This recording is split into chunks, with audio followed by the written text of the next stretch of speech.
আসসালামু আলাইকুম। আজ ২১ ডিসেম্বর ২০২৪ শনিবার। শুরু করছি চেঞ্জ টিভি প্রতিদিনের গল্প অনুষ্ঠান। দর্শক, আপনাদের সঙ্গে রয়েছি আমি আবিদ আজম। শুরুতেই সংবাদ শিরোনাম। নির্বাচনে আজীবন নিষিদ্ধ হতে পারেন আওয়ামী লীগের শীর্ষ নেতারা। নিজের কাজে ফিরে যাওয়ার প্রস্তুতি নিচ্ছেন ডক্টর ইউনূস। ট্রাম্প কর্তৃক অন্তর্বর্তী সরকারের উপর নিষেধাজ্ঞা দেওয়ার খবরটি ভুয়া। এবার বিস্তারিত। আন্তর্জাতিক অপরাধ ট্রাইব্যুনাল আইন বা আইসিটি অ্যাক্টের মারপ্যাচে ভয়াবহ অবস্থা হতে পারে আওয়ামী লীগের। দৈনিক কালের কণ্ঠের প্রথম পাতার সংবাদ, নির্বাচনে আজীবন নিষিদ্ধ হতে পারেন আওয়ামী লীগের শীর্ষ নেতারা। প্রতিবেদনে বলা হয়েছে, শেখ হাসিনা সহ আওয়ামী লীগের প্রথম শ্রেণীর নেতারা নির্বাচনে আজীবন নিষিদ্ধ হতে পারেন। ভোটার তালিকা থেকেও বাদ পড়তে পারেন তারা।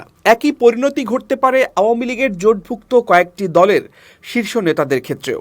শুক্রবার রাতে গণমাধ্যমে পাঠানো নির্বাচন ব্যবস্থা সংস্কার কমিশনের প্রধান ডক্টর বদিউল আলম মজুমদারের এক প্রতিবাদপত্রে এই ইঙ্গিত মিলেছে। বৈষম্যবিরোধী ছাত্র জনতার অভ্যুত্থানে ব্যাপক প্রাণহানি, অনেকের পঙ্গুত্ব, দীর্ঘ প্রায় ১৬ বছর ধরে গুমসহ নানা মানবতাবিরোধী অপরাধের অভিযোগ এবং সংশ্লিষ্ট বিধি বিধান থেকেও আওয়ামী লীগ নেতাদের সম্ভাব্য এই পরিণতির পক্ষে যুক্তি মিলেছে। আওয়ামী লীগ নির্বাচনে অংশ নিতে পারবে কিনা প্রশ্নে গত বৃহস্পতিবার রংপুরে নির্বাচন ব্যবস্থা সংস্কার কমিশনের প্রধান ডক্টর বদিউল আলম মজুমদার বলেছিলেন, তাদের জন্য কোনো বাধা সৃষ্টি হয়েছে বলে আমি দেখছি না। পরে ওই দিন রাতে সংবাদ বিজ্ঞপ্তির মাধ্যমে তার বক্তব্যের ব্যাখ্যা দেন। এতে তিনি বলেন, এটি কারো অজানা নয় যে আন্তর্জাতিক অপরাধ ট্রাইব্যুনাল আইনে এরই মধ্যে অনেক মামলা রুজু হয়েছে শেখ হাসিনা সহ অনেক আওয়ামী লীগ নেতার বিরুদ্ধে। হত্যা মামলাও করা হয়েছে। আওয়ামী লীগের নির্বাচন কার্যক্রম নির্ভর করবে এসব মামলা সুরাহার ওপর। নির্বাচন কর্মকর্তারাও বলছেন, আইসিটি আইনে কারো সাজা হলে তিনি আজীবন নির্বাচনে প্রার্থী হতে পারবেন না। আইসিটি প্রসিকিউটরদের বক্তব্য, নিউক্লিয়াস এবং সুপ্রিম কমান্ডারদের ব্যাপারে আমরা এখন মনোযোগী। তাঁদের বিচারই আগে হবে। জাতীয় সংসদ নির্বাচনের আইন গণপ্রতিনিধিত্ব আদেশ ১৯৭২-এর ১২ অনুচ্ছেদে যেসব কারণে সংসদ নির্বাচনে প্রার্থী হওয়া যাবে না তা বলা আছে। এই অনুচ্ছেদের উপ অনুচ্ছেদে বলা আছে, কেউ আন্তর্জাতিক অপরাধ ট্রাইব্যুনাল আইনের অধীনে কোনো অপরাধী সাব্যস্ত হলে তিনি সংসদ নির্বাচনে প্রার্থী হতে পারবেন না। এছাড়া ভোটার তালিকা আইন ১৩-এর খ ধারায় ভোটার তালিকা থেকে নাম কর্তন সম্পর্কে বলা হয়েছে, কেউ আন্তর্জাতিক অপরাধ ট্রাইব্যুনাল আইনের অধীনে কোনো অপরাধী সাব্যস্ত হলে ভোটার তালিকা থেকে তার নাম বাদ পড়বে। আবার ভোটার না হলে কেউ নির্বাচনে প্রার্থী হতে পারেন না।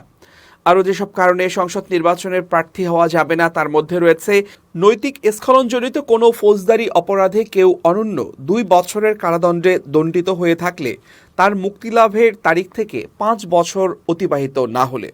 নির্বাচন কর্মকর্তাদের মতে, নির্বাচনী ও ফৌজদারি অপরাধে অপরাধী সাব্যস্ত হয়ে অনন্য ২ বছর কারাদণ্ডে দণ্ডিত হলে ওই দণ্ডিত ব্যক্তি একসময় সংসদ নির্বাচনের প্রার্থী হওয়ার যোগ্যতা ফিরে পান। কিন্তু আইসিটি আইনে কেউ অপরাধী সাব্যস্ত হলে সময় অতিবাহিত হওয়ার সুযোগ তার জন্য প্রযোজ্য নয়।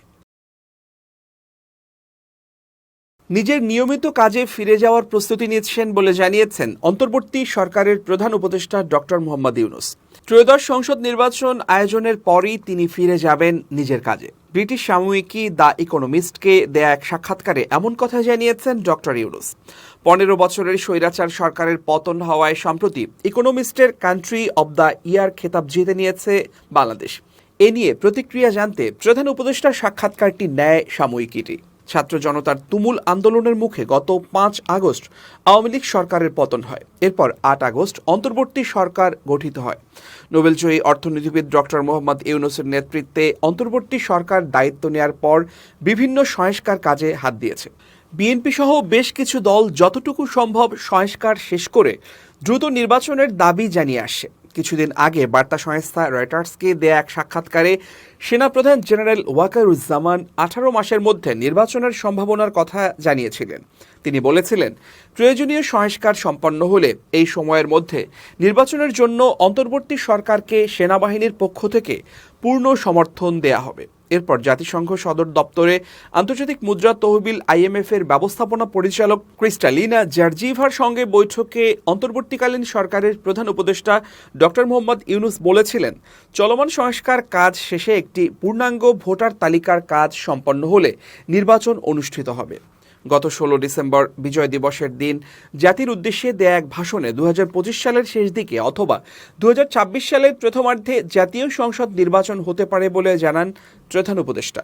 সেদিন তিনি বলেছিলেন, যদি অল্প কিছু সংস্কার করে ভোটার তালিকা নির্ভুলভাবে তৈরি করার ভিত্তিতে নির্বাচন সম্পন্ন করতে হয় তাহলে 2025 সালের শেষের দিকে নির্বাচন অনুষ্ঠান হয়তো সম্ভব হবে।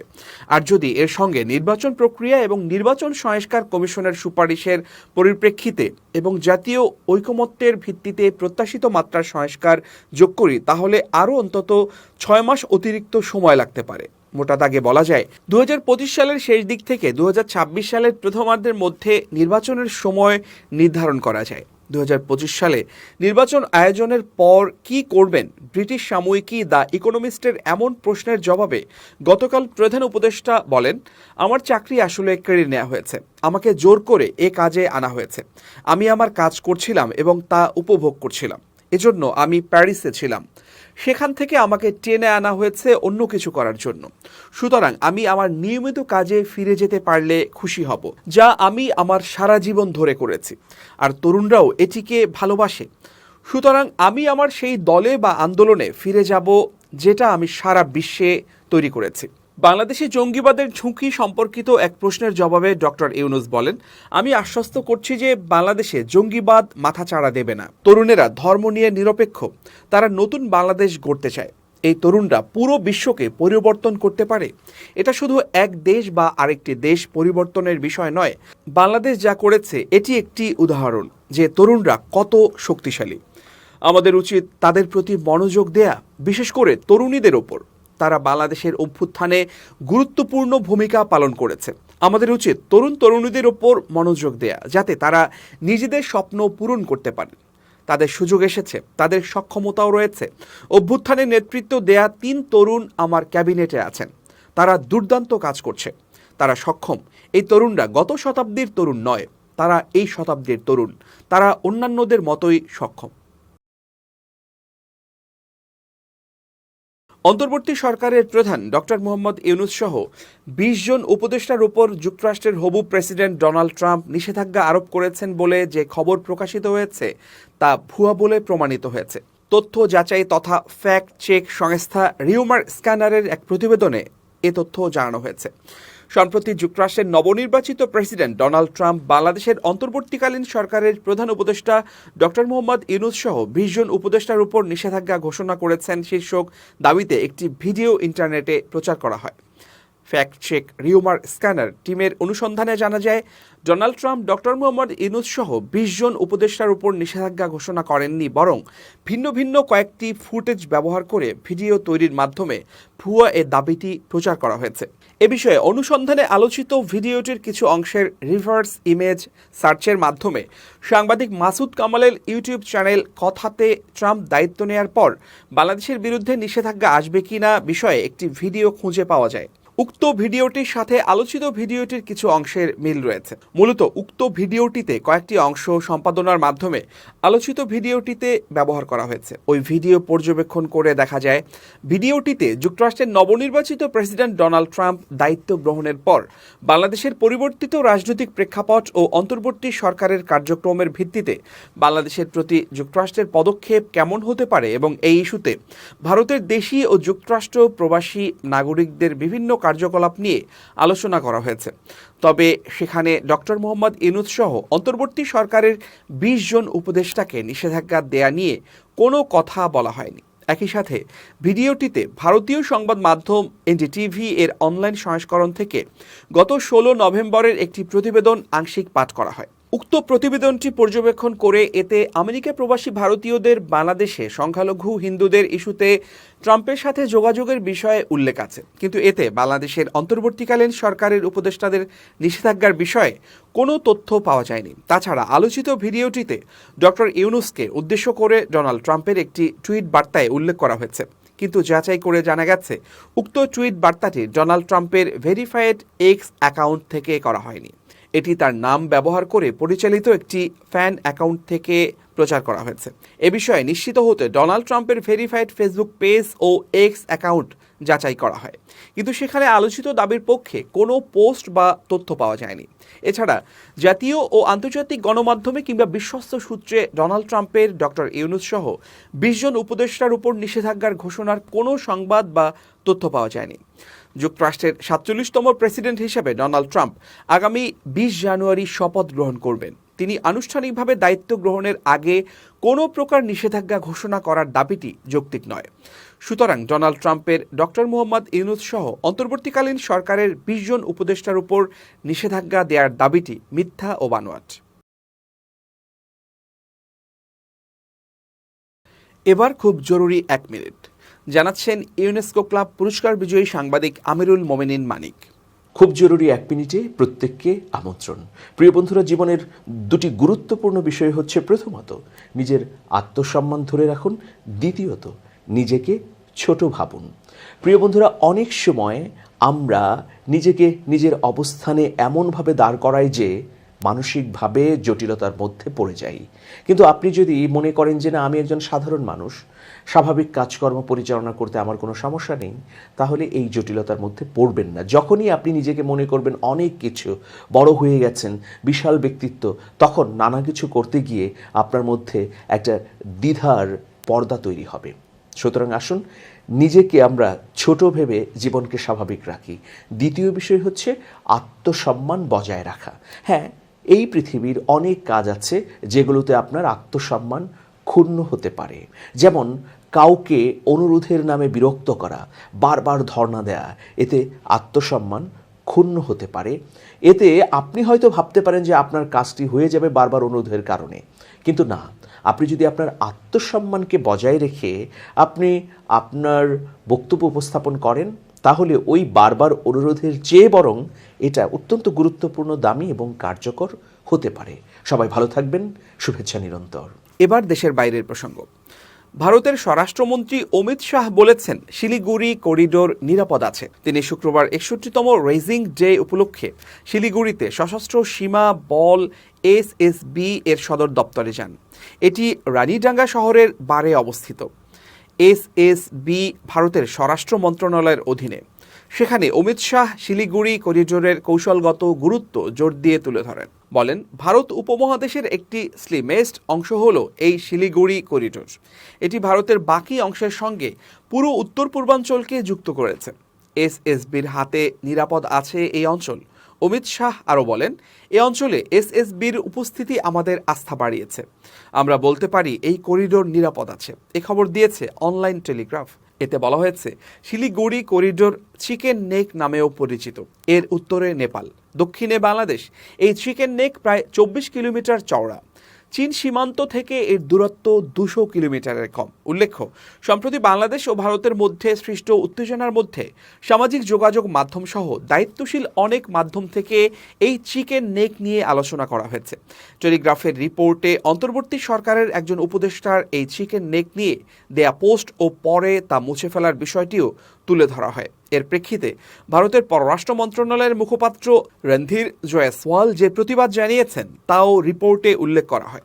তবে এসএসবির কর্মসূচিতে বক্তব্য দেওয়ার সময় অমিত শাহ বাংলাদেশ পরিস্থিতি নিয়ে কোনো কথা বলেননি। তবে পর্যবেক্ষকরা মনে করেন, শিলিগুড়ি করিডোরের নিরাপত্তার বিষয়ে তিনি যে জোর দিয়েছেন তা চোখে পড়ার মতো। অমিত শাহ বলেন, এটা পরিষ্কার যে স্বরাষ্ট্র মন্ত্রণালয় জোর দিয়ে বলছে শিলিগুড়ি করিডোরের নিরাপত্তায় সক্ষম ভারতীয় বাহিনী। সেখানে কোনো রকম সমস্যা সৃষ্টির চেষ্টা করা হলে তা কঠোরতার সঙ্গে মোকাবেলা করা হবে। নেপাল ও ভুটানের সঙ্গেও সামনের সারিতে দায়িত্ব পালন করে এসএসবি। তাদের ভূমিকার এদিন প্রশংসা করেন স্বরাষ্ট্রমন্ত্রী। তিনি বলেন, সীমান্তে বেড়া নির্মাণ করে প্রহরা দেয়া ভিন্ন বিষয়, কিন্তু এসএসবি পাহারা দেয় সেসব সীমান্তে বেড়া নেই সেখানে। এর সদস্যরা এখন পর্যন্ত মানব পাচার, মাদক পাচার, আগ্নেয়াস্ত্র ও নকল মুদ্রা পাচার থামাতে পেরেছেন। ওইসব সীমান্ত দিয়ে দেশে ভারত বিরোধীদের বিভিন্ন প্রচেষ্টা তারা থামাতে পেরেছেন। ওদিকে সেনাবাহিনীর একজন সাবেক কর্মকর্তা বলেছেন, 5ই আগস্ট বাংলাদেশের সাবেক প্রধানমন্ত্রী পালিয়ে দেশ ছাড়ার পর পশ্চিমবঙ্গের উত্তরাঞ্চল এবং উত্তর পূর্ব ভারতে সতর্ক করা হয়েছে সব কেন্দ্রীয় ও রাজ্যের এজেন্সিগুলোকে। একটি সূত্র বলেছেন, ইন্দো বাংলা সীমান্ত দিয়ে কোনো অশুভ উদ্যোগ প্রতিরোধ করতে শিলিগুড়ি করিডোরে নজরদারি বৃদ্ধি করেছে নিরাপত্তা বিষয়ক এজেন্সিগুলো। সিরিয়ার বিদ্রোহী গোষ্ঠী হায়াত তাহরির আল শাম HTS এর প্রধান আহমেদ আল শারা ওরফে আবু মোহাম্মদ আল জেলানিকে নিয়ে নতুন বার্তা দিয়েছে যুক্তরাষ্ট্র। জেলানির মাথার উপর যে $1 কোটি পুরস্কারের ঘোষণা করা হয়েছিল, যুক্তরাষ্ট্র তা তুলে নিয়েছে। প্রতিবেদনে বলা হয়েছে, সিরিয়ার নতুন প্রশাসনের সঙ্গে বৈঠকের জন্য দামেস্কে গেছেন মার্কিন প্রতিনিধি দল। সেখানে সিরিয়ার নতুন নেতার সঙ্গে বৈঠকের পরেই এমন ঘোষণা দেন মার্কিন পররাষ্ট্র দপ্তরের শীর্ষ কর্মকর্তা বারবারা লিফ বলেন, শুক্রবার সিরিয়ার নেতাদের সঙ্গে আলোচনার সময় ভালো বার্তা পাওয়া গেছে। এরপরেই জোলানির মাথার উপর যে $1 কোটি যে পুরস্কার তা তুলে নেয়ার সিদ্ধান্ত নেয় যুক্তরাষ্ট্র। এছাড়া আলোচনায় সিরিয়ার কোনো গোষ্ঠী যেন বহির্বিশ্বের জন্য হুমকি না হয়ে উঠতে পারে এ বিষয়ে জোর দেন যুক্তরাষ্ট্রের প্রতিনিধিরা। HTS এর আন্দোলন ও আক্রমণের নেতৃত্বে গত 8 ডিসেম্বর সিরিয়ার প্রেসিডেন্ট বাশার আল আসাদের পতন ঘটে। মাত্র 12 দিনের ছোট আক্রমণে আসাদ সিরিয়া ছেড়ে রাশিয়ায় পালিয়ে যান। আল জাজিরা জানিয়েছে, গত সপ্তাহে HTS এর সঙ্গে সরাসরি যোগাযোগের কথা স্বীকার করে যুক্তরাষ্ট্র। এরপরেই সেখানে নতুন প্রশাসনের সঙ্গে আলোচনার জন্য সিরিয়ায় যায় মার্কিন প্রতিনিধি দল। দর্শক, শেষ করছি প্রতিদিনের গল্পের আজকের গল্প। changetv.press বাংলাদেশের ইউটিউব জার্নালিজমের অগ্রদূত। ভিজিট করুন এর ওয়েবসাইট www.changetv.press, youtube.com/changetvpress এবং সাবস্ক্রাইব করুন চ্যানেলটি। নিয়মিত লাইক, কমেন্ট ও শেয়ার করে আপডেট রাখুন নিজেকে। ভালো থাকুন, নিরাপদে থাকুন, শুভেচ্ছা নিরন্তর।